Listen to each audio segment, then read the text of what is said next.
Ni uchungu sana leo tumekuja hapa kusanyika kuomboleza mtoto ambaye alitolewa akiwa anakula, amepelekwa Nairobi akauliwa. It is very painful and tumecondemn. Mimi nataka niseme hivi, hakuna haja niende pale na pale na pale, nataka nigonge direct to the point. Yes. Ongea. As we speak now, tungekuwa tusaona Odour Lagat amesa resign. Amesa resign. As we speak now, tungekuwa tusaona Odour Lagat and Douglas Kanja wamesa resign wote. Because hakuna vile Odour Lagat ndo alikuwa complainant, anatoa amri nani Albert aenda chukuliwe pale Homa Bay, akuja uliwe Nairobi, alafu wanatuachia mili pale. Wametupea hiyo gharama tena tumchukue hiyo mwili tupeleke Homa Bay tuzike. Hiyo ndio walikuwa wanataka. Mimi nataka niambie vijana hivi, chenye mulifanya jana ni kidogo. Tunataka sasa muende mchukue hiyo mwili mpeleke Odour Lagat kule asibe nayo. That is the fact. Akule asibe nayo. Because hatuwezi kaa kwa Kenya yenye watu wetu wanauliwa, vijana wetu wanauliwa kila siku. Kwani tulipiga kura tuende tuuliwe? Tulipiga kura, tulipea William Samoei Ruto kura tuende tuuliwe. Hatukupea Ruto mandate ya kuua watoto wetu. Na nimeshangaa sana sijaona wabunge wetu wa Wajaluo wakiongea, wamenyamaza. Sijaona watu wetu wakiongea. Wakati Odour alikufa hapa, tuliona wamejaa pale kwa City Muchari. Pale Lee Funeral Home.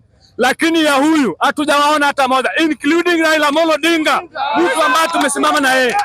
Including Raila Odinga, mtu ambaye tumesimama na yeye miaka nenda miaka rudi. Imagine tunauliwa Raila kwa nje ya government. Tena tunauliwa Raila kwa ndani ya government. What is that? There is no need. There is no need of supporting this. That's why saizi unajua saizi tunaanza kuamini hata vitu za Rigathi Gachagua ni ukweli.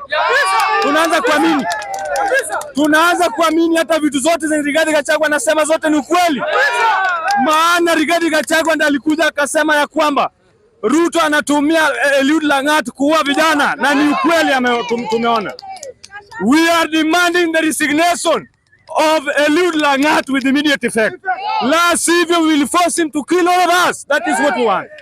Uwezi wa watoto wetu kinjia ya unyama. Tumeona ya kwamba huyo mzee akilia, bwana, you cannot replace mtoto na pesa. Hata apewe pesa gani huwezi replace maisha huyo mtoto. Huwezi replace. That's why I'm not siogopi mtu yote. Nasema hivi. Odour Lagat, usipo resign, Kenyans will come for you and you will kill all of them. Kenyans will come for you. Usipo resign, Wakenya watakuja kwako na watakulazimisha uwaue wote. Bwana, sisi tuko kwa democratic country. Na tunashangaa even Raila Odinga mwenye tumeishi tukimsupport miaka nenda miaka rudi, saizi tuko kwa shida, watoto wetu wanaliwa kinjia ya kiolela, alafu anatuambia mambo ya broad base. Shame on you. Shame on you. Shame on you. Na hizo vitu zako za broad base hatutaki. Kaa nazo. Hata kama maendeleo ndio unatuletea, kana hizo maendeleo, kaa nazo. Hatutaki hizo maendeleo zenu, hatutaki. Mimi chenye najua, Raila kula na Ruto na muende home kabisa. Kula na Ruto na muende home. Mimi sasa nimekubali this government is one term. Saizi nimekubali this government is one term. Na Mjaluo yoyote ambaye anaimba kumi bila break, nataka nikwambie kumbafu wewe. Wewe kama uko hapa wewe ni Jaluo unatuimbia hapa kumi bila break, tutakuchapa na tutakupeleka kwa William Ruto. Hatutaki kujina hizo. Thank you very much. Naomba wananchi muzidi kuombea wale wengine.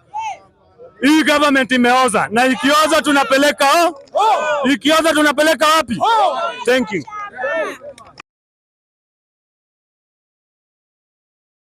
Getting other pieces of evidence which pieced up together will help in corroborating what we've just found. That's what we found. So if you have any questions, then I can be free to answer what I can. Are you able to tell how long torture. Are you prepared from what you did? Are you prepared for how long did it take? Well,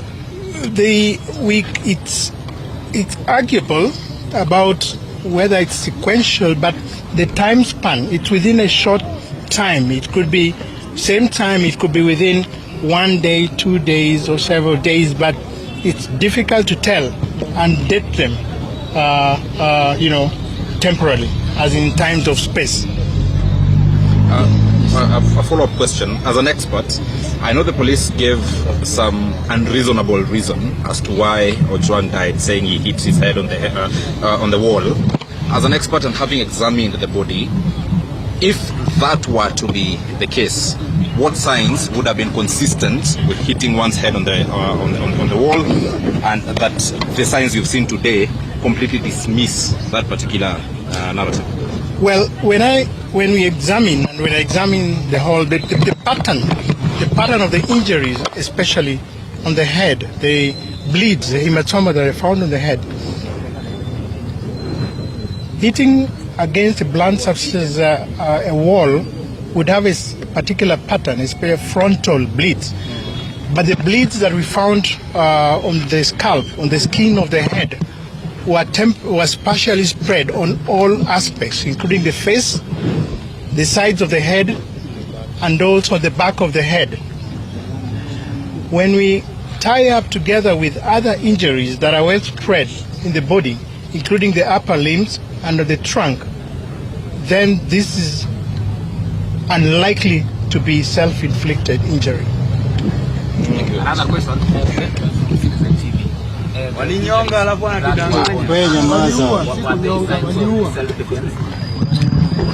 We have found a number of injuries, what I've just mentioned. Maybe because of the audience, I'll not describe them here in more detail. But what I would generally state is that there were signs of struggle within that. There were signs of struggle generally for consumption, but they are well described in the report that we'll deliver for consumption for investigative purposes. Yes. Thank you. One last one. I know you briefed the family. Is the family satisfied? Yes, we have all of us. We were 5 pathologists, and often we invite pathologists to represent different parties that are interested in this, and the family is well represented, and we are in agreement as to what I'm speaking here now. We're in concurrence, that's what I speak. Can you possibly have Your soul in peace. May God rest your soul in peace. I would say the things we have seen around intimidation of Kenyans is uncalled for, and it is unfortunate. It is unfortunate because I am in a public office. Many people who serve government as elective, in the elective positions or appointive, have a choice that if you don't want the conduct of your work to be part of the public domain, you have a choice to retreat into being a private person, because the rights of Kenyans are clear in our constitution. It is upon you as a public person to read. If you don't want Kenyans to write about you, then you have no business being there. And I'm saying so because I've seen what is ongoing in Kenya currently. One of our brothers in Kenya lost their life in a very unfortunate manner. And it is even more unfortunate, I heard the father speaking, that was the only child they had. I mean, what does it benefit you as a leader when you see those kind of tears? What do you gain by doing such kind of an animalistic thing to a fellow Kenyan? Every Kenyan, myself, the other Kenyan ni yetu sisi wote. When I talk about Kenya, I'm not talking about anyone. I'm talking about our country. When a young Kenyan talks about a certain office held by an individual, they are talking about it because you are the one holding the office. If you have a thin skin, you can't take that. You exit. So as Kenyans, our expectations are that no one should try to gabble the issue that we are dealing with in our country today. Whatever happened must be investigated thoroughly. And I think now as Kenyans, we are beyond now that generality of being told somebody has been sacked. Give us the name. I mean, I feel very bitter, honestly, Oscar, because it's never worth it. You can't terminate somebody's life because of your own comfort. It is unfortunate. It shouldn't happen.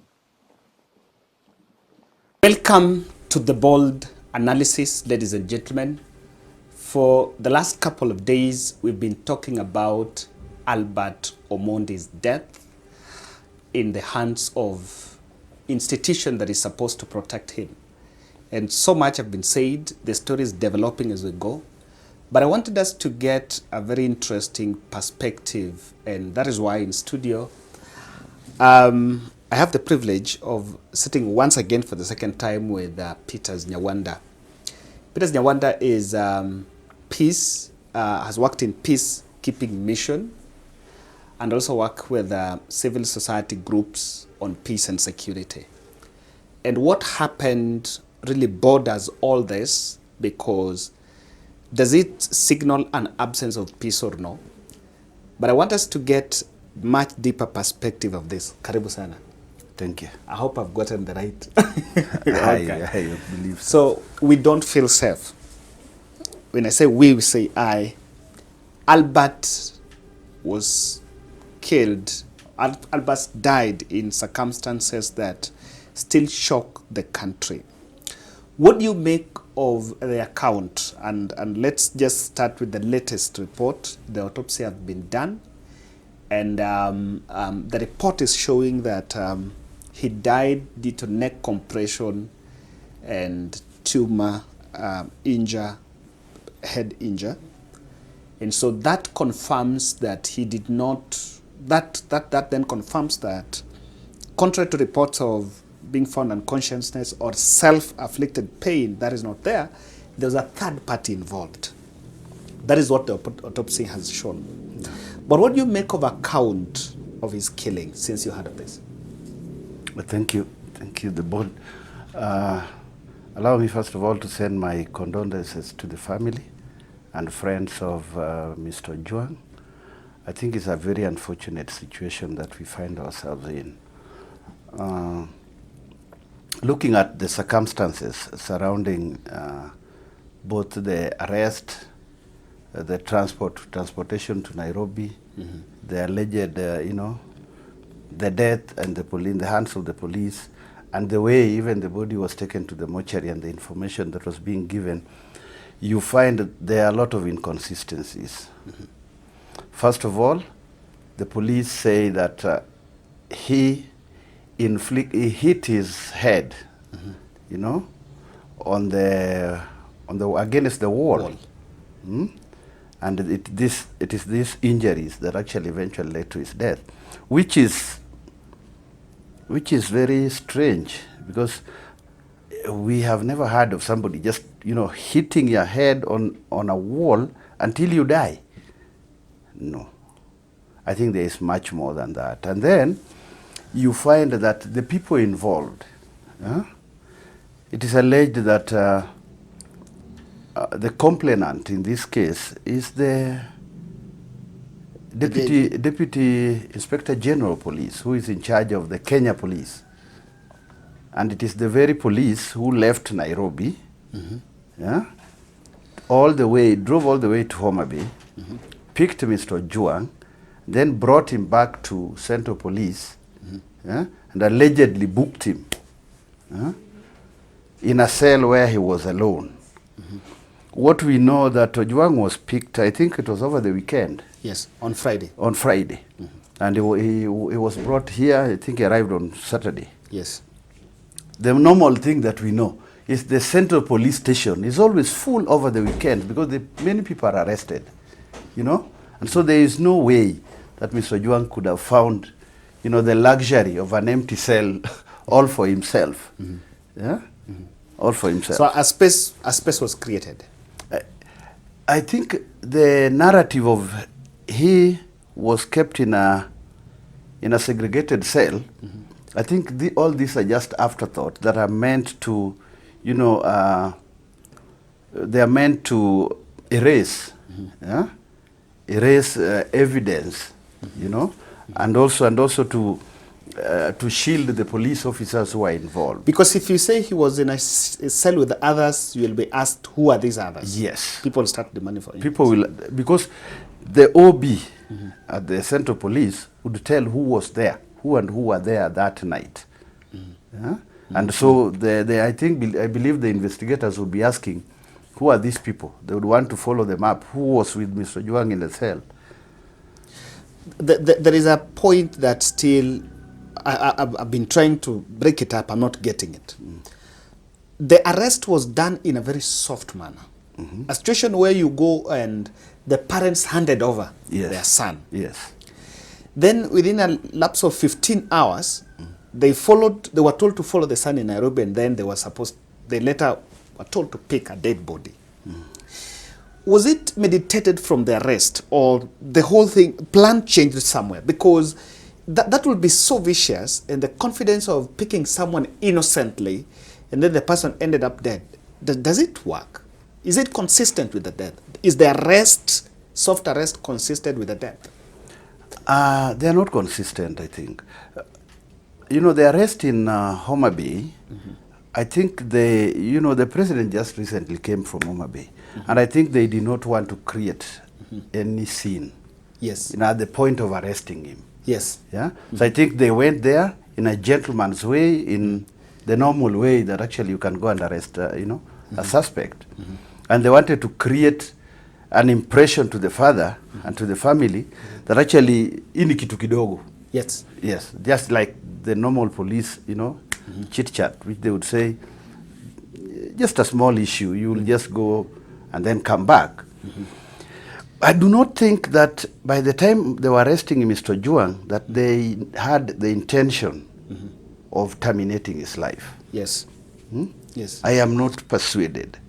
I think the termination of his life must have been a culmination of what was done to him, either on the way or in the hands of the police, at the cell or in the interrogation room. Let me also cut you short. I was talking to someone who argued that if there is an element of torture, that torture cannot happen in Central Police Station. Why? There are so many players involved in it. Especially in the Central Police Station, there are so many other police officers. So you don't do that in a place where everyone else can always access. There are also CCTVs. So you rather do the dirty work outside than bring it in. Do you believe in that? I tend to agree with that. I don't think the whole torture and everything was done, wholly at the Central Police Station. I believe others may have been done, some other places, because, these were DCI guys, and we know the way they operate. When they arrest somebody, they can bring him to a police station, deal with him. No records are kept of him in that police station, so that even if anything was to happen, the police would say, he was never brought here. There are no records. Yes, yes. Yeah? Yes. But also remember that even at the Central Police Station, there are interrogation rooms. There are interrogation rooms. Another thing, the CCTV cameras are just, they're operated by the police. And we are aware that whenever there is high-profile killing actually in a space where there are supposed to be CCTV cameras, all of a sudden, the narrative is they were not working. So I would not be surprised even if they told us that the CCTV cameras were not working. But remember, those CCTV cameras would only capture the corridors, and the parking area and the open spaces. They are not in the offices. If you go to Central Police, you'll find interrogation rooms managed by DCI, The protest voice is... Yesterday at the station, the IG came with the two deputies, Masengeli and Mr. Edwin Lagat, and they all made the public appearance. People questioned, and in that press briefing, the IG said the complainant is the deputy IG. Now, this is a very senior, second powerful person in the police rank and file. So if, and of course, we've seen the civil society making calls that because DIG was a complainant, he should really be the person of interest in all this. Is that call for him to probably step aside premature, or it will be at this point? Because there is an argument of him interfering with investigations. Actually, you know, where we have reached with the case, there right now, the person of greatest interest is Mr. Lagat. Because the complaint, it is his complaint that led to arrest. Yes. And that culminated into this guy's death. It is not possible for him to continue to hold, you know, to participate in the investigation or direct the investigation, you know, while he is a person of interest. Again, you cannot be investigating your own case, you know. So I believe the call is right. This is the right time. I believe he should have recused himself from any role in the investigation to allow, you know. But how about if junior officers were just overzealous? How about if it was not his wish, probably just go and arrest those people? If there is possibility that he didn't order you guys do this, if he just said arrest these people, then police acted out of their own will. You know, it is always in the interest of Mr. Lagat that actually the truth does not come out. Because if the truth comes out, he's likely to, you know, it's likely to attract a lot of more attention than even right now. Because if the investigation shows that this guy was killed, that he did not die from self-inflicted injuries, then we must now begin to ask, who wanted him dead? Who ordered? Who ordered? Because even the fact that they brought him all the way from Homa Bay to Nairobi, and this guy is a guy from Homa Bay, the guy works in Voi. Why Nairobi? You know, unless somebody wanted to see him, you know, to see him in person. In person, yani, who is this guy who is bold enough to, you know, kunichafulia jina? So I think somebody must have wanted to see him in person. Know, see him in person, you know, and maybe this is where these guys were emboldened, you know. Yeah, because you're acting on behalf of a big person. You know that this guy has the capacity to cover you, and that you will be covered, that no arrest or nothing will ever come your way. And this brings this to light. We saw interdictions, and the whole team that were on duty at Central Police Station were allegedly sent on some compulsory leave so that investigation goes on. But when you talk to police insiders, they say that DCI don't have their own police stations. They work with, they operate under the other police stations. So, like in this case, all those people who are on shift in Central Police Station have been sent on some leave so that the investigation is done. But the question on the arresters remains unaccounted for. And so someone was arguing that it is high time for regulation to change so that DCI operate on their own police cells or their own chambers away from the police, because the whole thing then looks into one sector affecting the other. I'm talking the mind of Charles Owino today in Citizen TV. Actually, you know, the police, if you go to any police station, especially, you'll find the DCI wing. Yes. Yes. And you'll find DCI, it is staffed by DCI officers. Yes. And they do not actually report. There is a DCI, if it is at the police station, there is a DCI in charge in that place. So like right now, there is a DCI who is based at the Central Police. You see. There is a DCI desk. Yes. They have, and it is fully staffed. I think what we are seeing, the issues of these interdictions, and call them, stepping aside, whatever they say. Remember the case of Kware. Yeah? Who were the senior officers were interdicted. Yes. And the junior officers as well. Yes. Yeah? Yes. When the suspect in the Kware Nini, actually, together with the other, were they Ethiopians or Somalis? Yes. Yeah?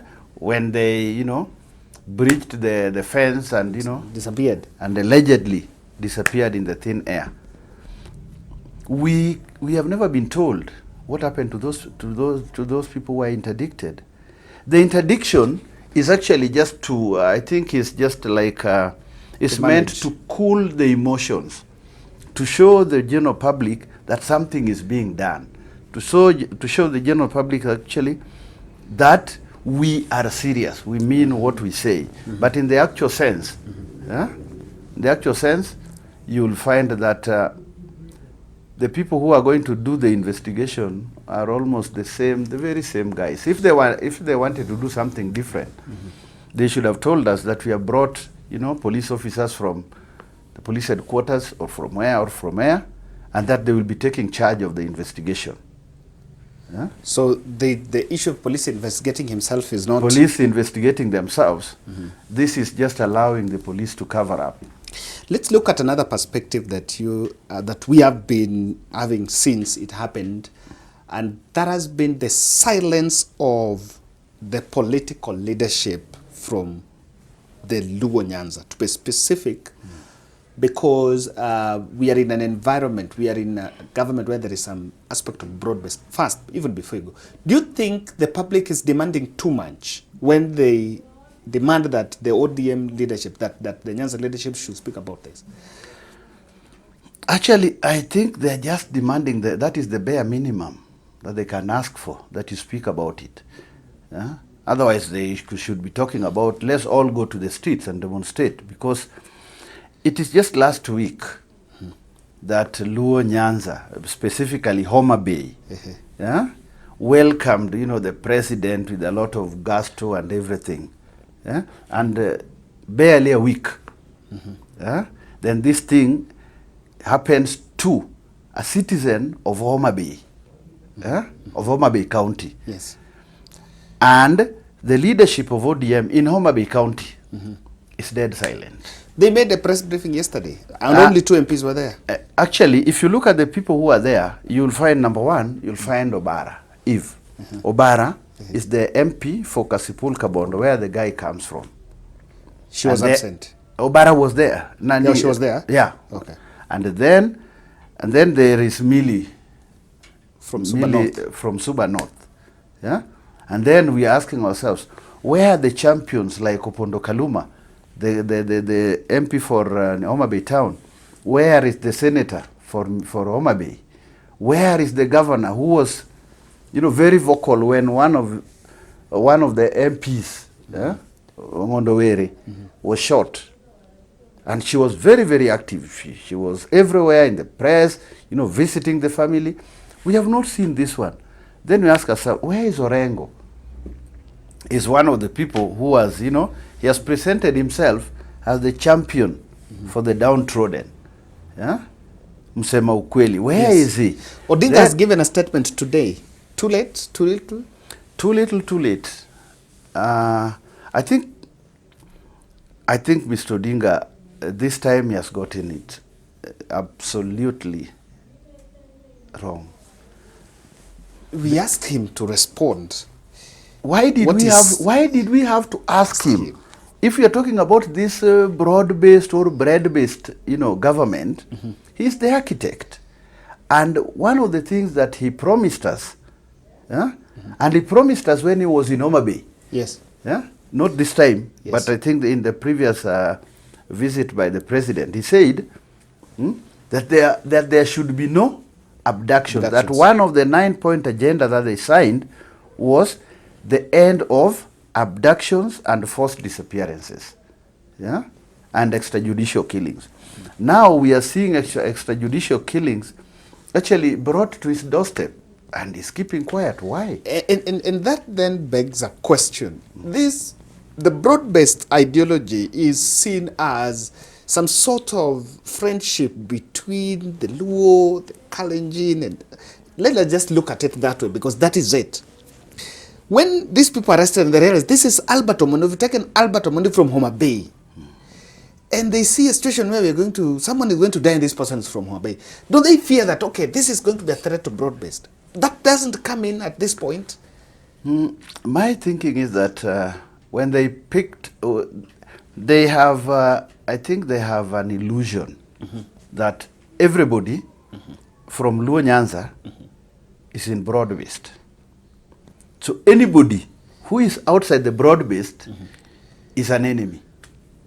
Anybody who goes against the broad-based is seen to be a person who is trying to rock the boat from within.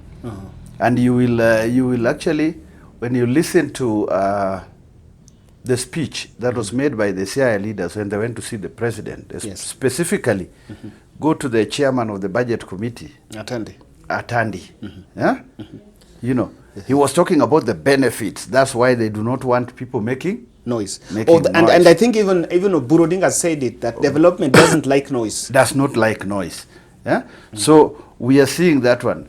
And now we ask ourselves, surely, this broad-based, is it not supposed also to protect our people?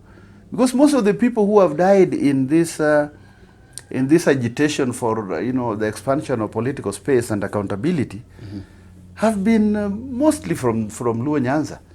They have died enough. Why did we have to lose another one now that we are in broad-based government that was supposed to be actually bringing goodies and not body bags? And does it worry the president, especially the fact that and we do agree that probably it's not under his order, but does it worry him that we have broad-based and still there are these incidences? Does it worry him that these people might not feel comfortable?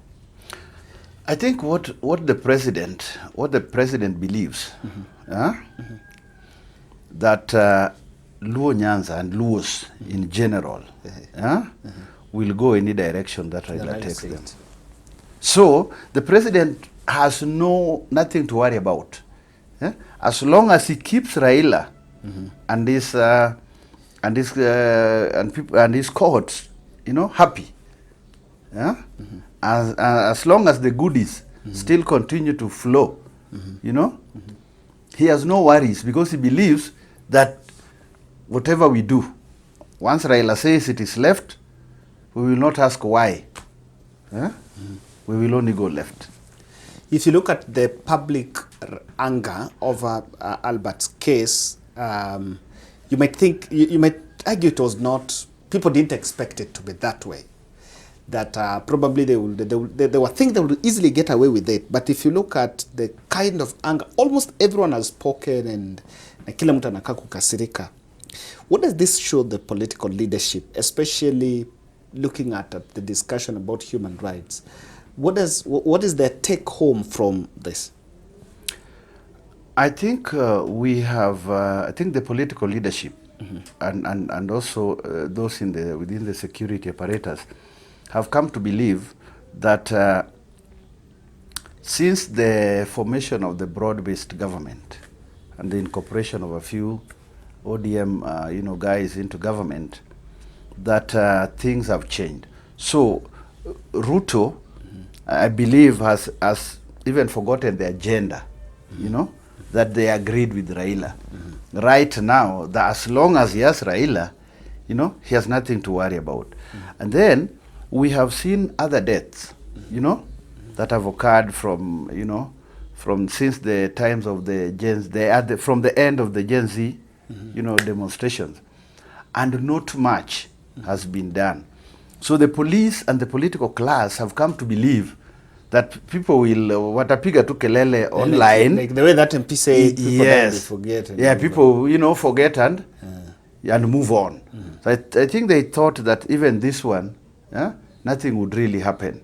But I think they did underestimate the resolve of the Kenyan youth and the Kenyan people in general.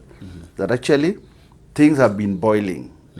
We have only been, there's a time is coming when the lid may blow off. Yeah? And we may find ourselves in a situation like where we were sometimes last year. Do you believe what some analyst is saying? I saw someone arguing that and not analyst, and I think even we listen to Ichungo and Cheriot, finally as we finish, saying that some people are taking advantage of this death to charge political emotions, and they're also arguing that at this point there are some anarchists that have, within the police system that do these things so that they can manufacture rage. What is your argument about that position? And it was something that was really shocking, that someone might have done these things so that manufacture rage. And this finger was being taken to the Rigathi Gachagwa's doorstep. I think, Gachagua is a very easy escape. So it is very easy for him, for you to use him and associate him with a lot of other things. If that argument was true, why have they not taken the steps to remove those people from the system? If that was true, because they are the people who are in charge, the easiest thing is to remove these guys from the system so that you clean the system and let people who are clean be there. But then also, when they say this one is being used to charge emotions, you must be able to revisit the killing of the priest in the Rift Valley. Yes. And I remember Gerard Gay, was very, very vocal about it. Yes. He was even calling for the resignation of the Minister for Interior. Who has not spoken. You see? Then, even during the Requiem Mass for the slain priest, he repeated the same thing. Right now, the same Gerard Gay, I think about 2 days ago, was asking that Kindiki be taken back to Interior, so that he can hold both the DP and the Interior portfolios. So I think to say that these are just being used to wipe emotions, then if that is the true, then I think people like Gerard Gay are the people who are doing it. Why? Why? Because when it comes to when a member of your community is killed, you come out and shout. When a member of another community dies, then these are just noisemakers. They just want to bring problem and anarchy. I wish they had said the same. Even Luo bloggers are saying it. And our friend Alai, he's been saying that since yesterday, that people were killed last time, and why this one case is now becoming an issue, and people have been killed before, so we are not going to protest. And the whole conversation has been, Luos are not going to protest because we are not going back that route.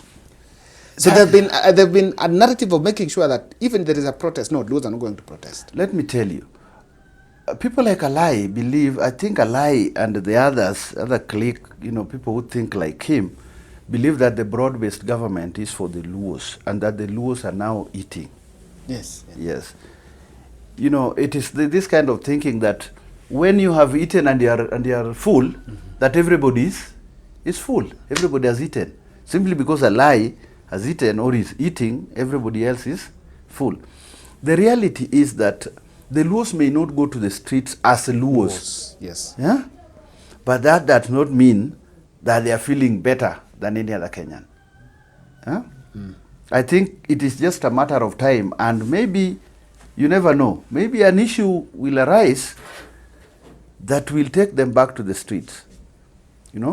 But I think there is a lot of determination by the Ruto regime to ensure that, majority of the Luo youth does not go to the street, not because he's providing for them anything, but what he's doing, he's dealing with their leaders, hoping that, once Mbadi is happy, the people of Homa Bay are eating. Once Wandai is in government, then CII is full. CII is full. They have eaten their Wow, so too bad we may never know the truth, because those who are supposed to tell you the truth will make sure you don't get the truth. As of now, we may never know the truth of what really happened. But again, I think it opens more conversation about the democratic space. Yeah, I think it does open, issues about the discussion of the democratic space, and I think it is shrinking. It is shrinking things like, free speech. Now you can't. Even you as a blogger, whatever you write, you have to look, over the shoulder to see who is reading and who is not. And actually, you if you listen to Mudavadi yesterday, They did on Saturday. Yeah, he was saying, he was using, quoted language. The worst that they fear is that the anniversary of the Gen Z protests is just around the corner. Yes. Yes. So Mudavadi and the others are just trying to threaten people, look here, we are watching and we are capturing whatever you are saying, and actually we may use them against you when the time comes. When things come out, get out of hand, do you think Odinga's handshake with the president is something that will contain? Because that people have been arguing. Last time you brought trial and it cooled nerves. So this time round, who do you bring to cool nerves? You go for Rigathi or Uhuru? I think there is nobody who can replace Raila in terms of cooling there. Yes, Raila is the guy. I think he better checks. He better keep Raila on check, because if he does not, if Raila bowls out of that government, then the whole this is just a house of cards.